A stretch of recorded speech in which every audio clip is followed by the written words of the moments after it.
Hey guys, Drifter here. Welcome to Advanced Warfare in Depth. In today's episode, we're going to be talking about the M16 buffs that just came out. The M16 was very recently released and was almost universally panned as one of the worst weapons in Call of Duty history. It had a very long burst delay, low damage, rough iron sights, and was all around difficult to use. Sledgehammer responded very quickly and buffed the gun just a few days later, and they put out this official tweet that says M16 change is now live on Xbox One, increase in ADS speed, max range and damage, and less time between bursts. Unfortunately, one of these things is not true. Only two of these three things have been done. We'll be talking about all of it here today on In Depth. We'll start off with the damage. I have proper damage numbers this time. That is 45, 30, 25, meaning 45 up close, 30 at medium range, and 25 at long ranges, meaning that is going to be a 3 or 4 shot kill, depending on how far away they are.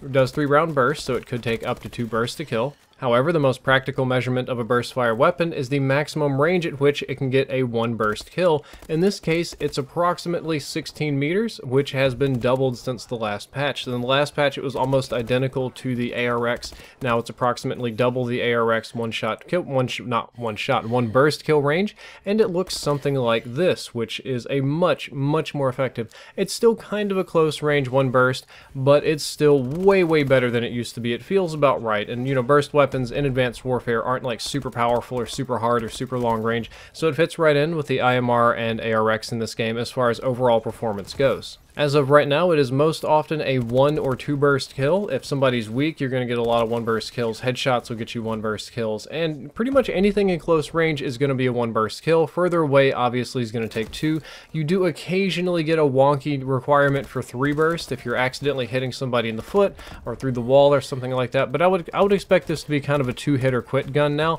Much more consistent, much better feeling, and one of the things that feels much better about it is the rate of fire, which we're going to get to next. However, before that, I need to talk about the aim down sights time. The aim down sights time is still 350 milliseconds. This was supposed to have been patched, but was not. Normal assault rifle ADS time is 250 milliseconds. This one's 100 milliseconds faster, or approximately, we'll say like 1/3 faster, or 30-something% faster than the other assault rifles.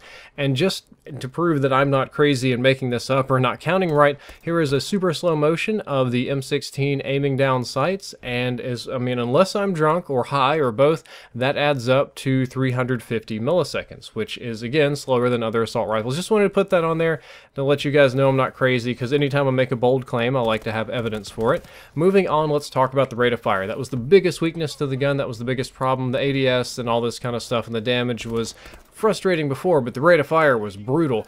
The rate of fire of the burst, the speed at which the 3 rounds fire, is unchanged. That's 720 RPM, which is a little bit slow for burst fire weapons. Typically the burst is like way faster than that, but for this weapon it's going to make sense, and I'm going to explain that in a little bit. The burst delay has been reduced by about 50% or cut in half. The burst delay is now 0.183 seconds. I measured this a couple of times and I kept getting 1.83 seconds, which is admittedly still slower than the other burst fire weapons in the game, but way faster than it used to be. And given that the M16 by default, the rate of fire of the 3 shots is a little bit slower, it would make sense that the burst delay is also a little bit slower, because otherwise it would just feel weird.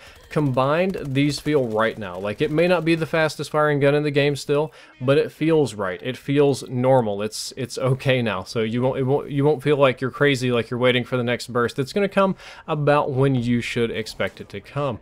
Overall, the M16 is a much improved weapon. Even though it seems like the buffs aren't very significant, I think that the M16 feels tremendously better now. It used to feel terrible. It was frustrating to use, difficult to kill anybody with.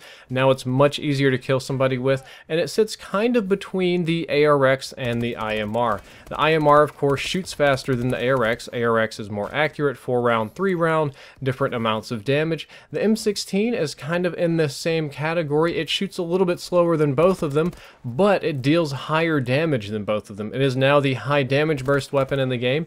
Its accuracy is just fine as is, and it has its place. It's the high damage burst weapon. It's not the fast rate of fire burst weapon or the very accurate burst weapon. It does its thing, and that is pumping out damage. As for what it's best with, I just recommend optics. You can run optics. You pretty much have to run optics because the iron sights are abysmal.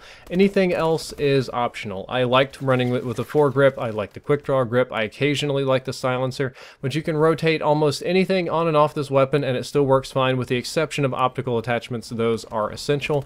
Guys, that's all for this video. I hope you enjoyed it. I hope you learned something useful. If you did, don't forget to like, favorite, and subscribe. The previous episode was on the M16, and the next episode I gotta keep secret for now. Drifter out.